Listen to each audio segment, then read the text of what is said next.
believe I'm a creative. Mini yule mtu na si kujichocha. Like I know things. I know very many things. By the way, mic I record iko tu hapa for the purpose of this.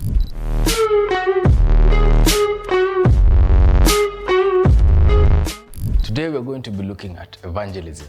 Can film be used as a tool for evangelism? This is a question that I've been asking myself a lot. And how can I use it to impact the lives of people?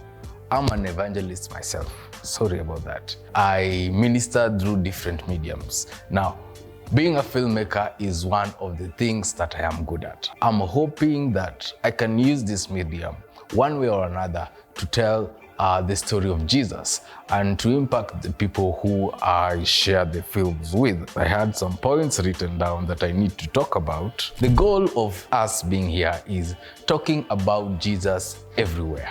John 10:10 talks about the enemy who comes to steal and destroy and kuharibu kila kitu. Now, Jesus came in order for us to have life that is fulfilling in everything that we do.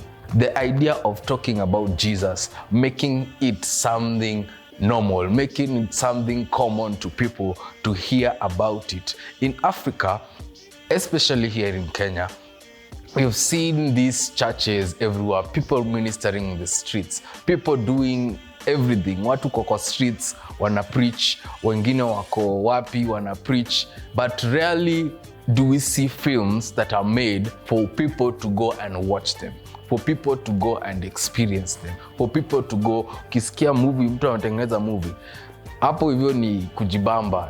Nikitaka kuwatch movie, nataka kwenda kuwa entertained, nataka kuhang out na mabeshte to discuss hii movie tumewatch. I want to see a time where Christian films will be something, a talk of the town.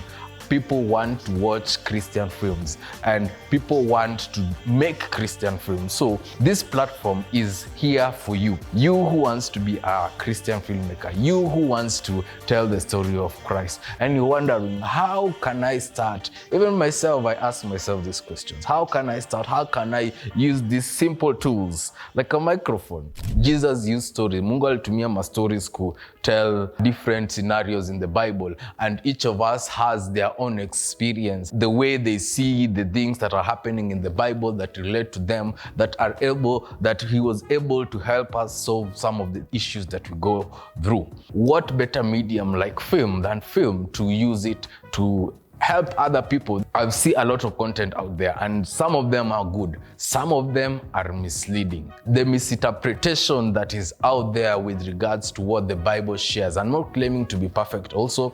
I'm here by the leading of the Holy Spirit, and however he takes us, however he leads us into making these steps work, that's how I am willing, and I've let myself go for God to lead me in whatever direction he takes. And he's leading me in ways that I would not be able to describe, but where he takes us, that's where I want us to go. Now, I'm inviting you on this journey as we partake of whatever it is, the films that you're going to be making. I can't wait to see. Now, okay, this reminds me, inanikumbusha kuhusu a film I'm writing, a script, the protest that happened. Now, of course, it might not be timely, but for a film, it's a challenge, to be honest, making a Christian film that revolves around the protest that has been happening within the country of Kenya, with the Gen Zs and everything. Kila kitu wamekuwa kihappen. I'm consulting with the Holy Spirit to know how we are going to make a Christian film out of this. Now, whether or not it will be done, I don't know. How it will be done, I am not really sure.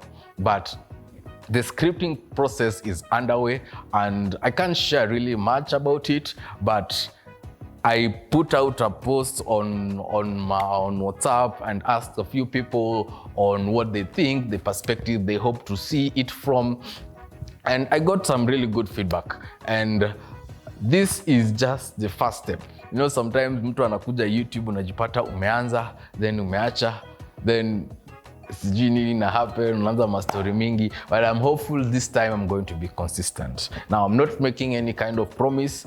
Yes, I have a lot of work. I still have a job to do.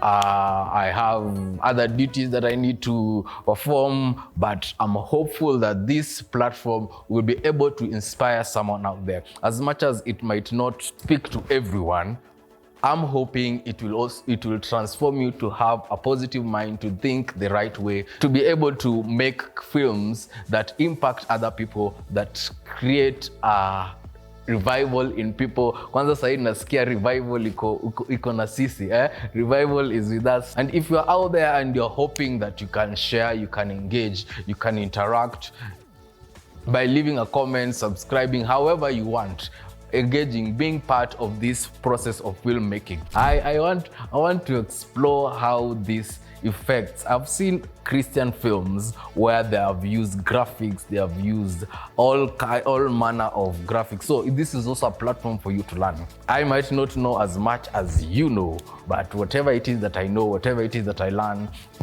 I will also want to share with you, and you being part of this channel. Now, I was talking about graphics and effects. I have not interacted much with it, but when it comes to filmmaking, I guess I will have to one day. I know it's a big stretch, especially pandeado. Pesa. Tunahitaji hii pesa. Mungu ametubariki na hii pesa. So lazima tupige kazi. Right now, where the film of Kenya is, I wouldn't say we are at that level ya kufanya ati graphics high end, but I'm hoping sisi ndio tutakuwa wale wa kwanza wa kufungua hiyo chapter. But I believe in my God. I believe that He has given me this task for the purpose of sharing with you the gospel and doing what I'm supposed to do. As a creator, as a director who wants to get into this creating mood on this platform here on YouTube, and maybe you'll see some few things on Instagram also, kindly feel free to share, kindly interact, kindly let's build this industry, let's build the wealth of knowledge. God bless you, and tuonane kwa hiyo video ingine iko mahali hapa kwa screen.